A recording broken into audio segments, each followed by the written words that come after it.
రాష్ట్ర ప్రజలకు నమస్కారం. కాంగ్రెస్ పార్టీ అరాచకాలు రోజురోజుకు పెరిగిపోతూ ఉన్నాయి.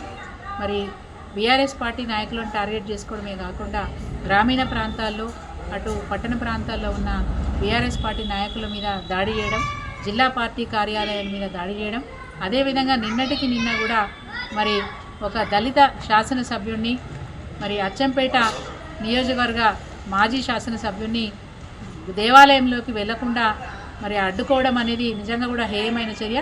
అదేవిధంగా చొప్పదండి నియోజకవర్గం మాజీ శాసనసభ్యుని కూడా వారి ఇంటి మీద దాడి చేయడం ఇది ఎంతవరకు సమంజసం? కాంగ్రెస్ పార్టీలు గూండాలాగా వ్యవహరిస్తూ ఉన్నారు.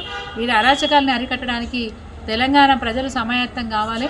ఆంధ్ర పాలకులను పారదోలేటప్పుడు ఎట్లయితే ఐక్యంగా పనిచేసినామో ఇప్పుడు కూడా బీఆర్ఎస్ పార్టీ నాయకత్వం కార్యకర్తలు కూడా ఐక్యం కావాలి.